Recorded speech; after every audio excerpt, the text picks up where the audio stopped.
The French Revolution promised liberty, overthrowing centuries of monarchy. Yet, this noble aspiration soon descended into a dark chapter of paranoia and bloodshed.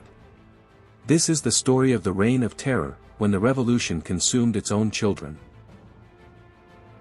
Following the monarchy's fall, new divisions gripped France. The Girondins, advocating for a federal republic, clashed with the radical Montagnards, who demanded centralized power and extreme measures. This ideological struggle set the stage for unprecedented violence. On January 21, 1793, King Louis XVI faced the guillotine, condemned as a traitor. This decisive act severed all ties with the past, sending shockwaves across Europe and hardening revolutionary resolve. It marked a point of no return for France. The execution of the king ignited a coalition of European monarchies against France. Borders were threatened, and the revolution's very survival seemed uncertain. This external pressure fueled internal fears, justifying increasingly extreme measures to defend the nation. Within France, royalist and federalist revolts erupted, particularly in the Vendée region. These civil wars were brutally suppressed, further deepening the sense of national crisis. The revolutionary government perceived enemies everywhere, both within and without. In April 1793, the Committee of Public Safety was established, intended to defend the revolution. Soon, it consolidated immense power, effectively becoming France's wartime government. Its mandate was clear: protect the Republic at any cost, even through terror. Maximilien Robespierre, the incorruptible, rose as the dominant figure within the committee. A lawyer and orator, he championed virtue and believed terror was necessary to purify the Republic. His influence shaped the very definition of revolutionary justice. The Revolutionary Tribunal became the primary instrument of the terror. Designed to prosecute political offenders swiftly, it often lacked due process. Accusation often equated to conviction, as the definition of enemy of the people expanded rapidly and dangerously. The infamous Law of Suspects, enacted in September 1793, broadened the definition of suspect to include almost anyone. Mere words, associations, or even inaction could lead to arrest. Fear permeated daily life, as no one felt truly safe. The radicals launched a de-Christianization campaign, closing churches and promoting reason over religion. Calendars were reformed, and saints' days abolished. This attempt to erase traditional institutions aimed to forge a new, purely secular revolutionary identity for France. Robespierre, rejecting atheism, introduced the cult of the Supreme Being. This deist civic religion aimed to instill moral virtue without traditional dogma. The fate of the Supreme Being, a grand spectacle, was Robespierre's attempt to unite France under a new spiritual banner. The guillotine became the chilling symbol of the terror, its efficiency a stark contrast to the ideals it supposedly served. Thousands were condemned, from aristocrats to peasants, their lives extinguished in the name of purity and revolutionary justice.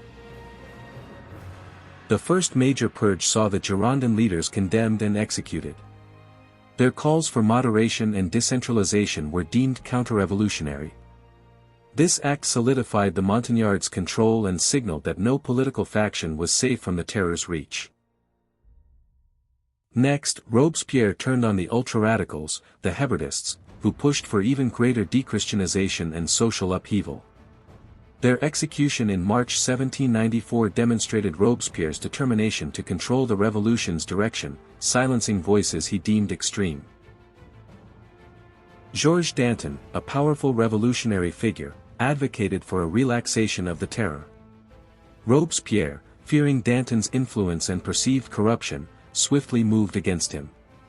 Danton's execution in April 1794 shocked many, signaling the terror's insatiable appetite. Between June and July 1794, the Great Terror intensified dramatically. Executions soared, with hundreds sent to the guillotine weekly. The prisons overflowed, and the lines between guilt and innocence blurred completely, fueling widespread fear and exhaustion across France. The Law of 22 Peril, enacted in June 1794, removed the right to legal counsel and witness testimony for defendants. It allowed conviction based solely on moral proof, accelerating the pace of executions. Justice became a swift, brutal formality. The streets of Paris witnessed daily processions to the scaffold. Mass executions became a grim spectacle, numbing the populace and eroding public support for the committee. The sheer scale of the bloodshed began to turn the tide against its architects. Fear and paranoia became the constant companions of ordinary citizens. Neighbors distrusted neighbors, and even casual remarks could lead to denunciation and arrest. The revolutionary ideal of fraternity was replaced by a chilling atmosphere of suspicion and dread. As the terror escalated, Robespierre grew increasingly isolated. His unwavering commitment to the virtue and his purges of both left and right alienated former allies. He became perceived as a dictator, driving many to conspire against him out of self-preservation. A conspiracy began to form against Robespierre. Fearing they would be his next victims, members of the National Convention and the Committee of Public Safety united. The tide of public opinion had turned, and his downfall became inevitable. On 9 Thermidor, July 27, 1794, Robespierre was denounced and arrested. A failed suicide attempt left him with a shattered jaw. The next day, he, along with his closest allies, was led to the guillotine, ironically meeting the fate he had prescribed for so many. Robespierre's execution signaled the swift end of the Reign of Terror. The immediate aftermath saw a wave of revenge killings against former Jacobins. France breathed a collective sigh of relief, but the scars of the bloodshed would remain etched deeply into the nation's psyche. The Thermidorian reaction dismantled the Committee of Public Safety and established a more moderate government. Yet, political instability persisted for years, leading to the Directory and eventually Napoleon's rise. The revolution's legacy was forever stained by its darkest chapter. The Reign of Terror remains a stark warning of what can happen when revolutionary fervor consumes its own ideals. It taught future generations about the perils of unchecked power and the fragile balance between liberty and security, leaving an enduring, complex legacy.